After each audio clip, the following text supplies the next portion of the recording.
ಎಲ್ಲ ವಿದ್ಯಾರ್ಥಿಗಳಿಗೆ ಗಣರಾಜ್ಯೋತ್ಸವದ ಹಾರ್ದಿಕ ಶುಭಾಶಯಗಳು. ಪ್ರಿಯ ವಿದ್ಯಾರ್ಥಿಗಳೇ, ಇವತ್ತಿನ ಈ ಒಂದು ವಿಡಿಯೋದಲ್ಲಿ ನಾವು ಗಣರಾಜ್ಯೋತ್ಸವದ ಭಾಷಣವನ್ನು ತಿಳಿದುಕೊಳ್ಳೋಣ. ತಾವು ನಮ್ಮ ಕನ್ನಡ ಆಕ್ಟಿವ್ ಟೀಚರ್ ಯೂಟ್ಯೂಬ್ ಚಾನಲನ್ನು ಸಬ್ಸ್ಕ್ರೈಬ್ ಮಾಡ್ಕೊಂಡಿಲ್ಲ ಅಂದರೆ ಈಗಲೇ ಸಬ್ಸ್ಕ್ರೈಬ್ ಮಾಡ್ಕೊಳ್ಳಿ ಮತ್ತು ಬದಿಯ ಬೆಲ್ಲನ್ನು ಒತ್ತಿ. ಸರಿ, ಹಾಗಾದರೆ ನಾವು ಭಾಷಣವನ್ನು ತಿಳಿದುಕೊಳ್ಳೋಣ. ಎಲ್ಲರಿಗೂ ನಮಸ್ಕಾರಗಳು.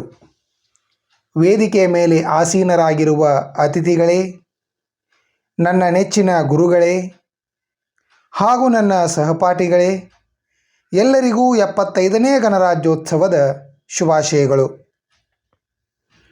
ಜನವರಿ 26 ಇಂದು ಗಣರಾಜ್ಯೋತ್ಸವ ದಿನ. ನಮ್ಮೆಲ್ಲರಿಗೆ ಸಂತಸದ ದಿನವಾಗಿದೆ.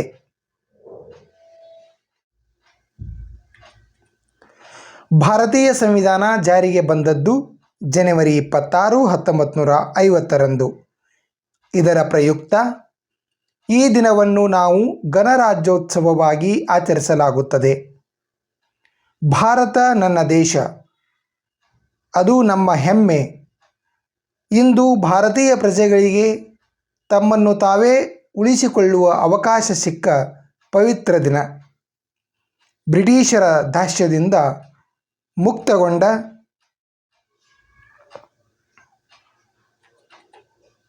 ಭಾರತಕ್ಕೆ ಸಂವಿಧಾನ ಶಿಲ್ಪಿ ಡಾಕ್ಟರ್ BR ಅಂಬೇಡ್ಕರ್ ಅವರ ನೇತೃತ್ವದಲ್ಲಿ ಸಂವಿಧಾನವು ರಚಿತಗೊಂಡಿತು. ಡಾಕ್ಟರ್ ರಾಜೇಂದ್ರ ಪ್ರಸಾದ್ ಅವರ ಅಧ್ಯಕ್ಷತೆಯಲ್ಲಿ ಮಹಾ ಸಂವಿಧಾನವು ಅಂಗೀಕರಿಸಲ್ಪಟ್ಟು ದೇಶಕ್ಕೆ ಅರ್ಪಿತವಾದ ದಿನವಾಗಿದೆ. ನಮ್ಮ ಸಂವಿಧಾನವು 44 ವಿಧಿಗಳನ್ನು ಹಾಗೂ 10 ಅನುಚ್ಛೇದಗಳನ್ನು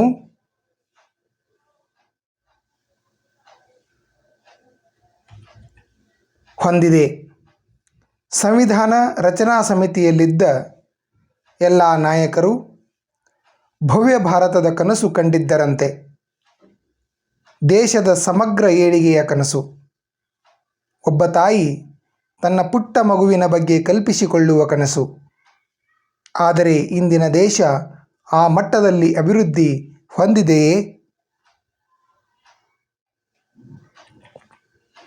ಪ್ರಶ್ನೆಗೆ ಯಾರ ಬಳಿ ಉತ್ತರ ಇಲ್ಲ. ಅದೇನೇ ಇರಲಿ, ದೇಶವನ್ನು ಕಟ್ಟುವುದು ನಮ್ಮ ಜವಾಬ್ದಾರಿ. ದೇಶಕ್ಕೆ ಭದ್ರ ಬುನಾದಿಯನ್ನು ಹಿರಿಯರು ಹಾಕಿಕೊಟ್ಟಿದ್ದಾರೆ. ದೇಶದ ರಕ್ಷಣೆ, ನ್ಯಾಯಾಂಗ ಮತ್ತು ಕಾರ್ಯಾಂಗದ ಬಗ್ಗೆ ನಮಗೆ ಗೌರವ ಇರಲಿ.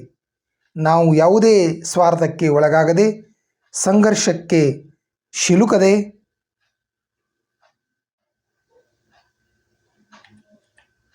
ನಮ್ಮ ಕರ್ತವ್ಯಗಳನ್ನೇ ನಾವು ಪಾಲಿಸೋಣ.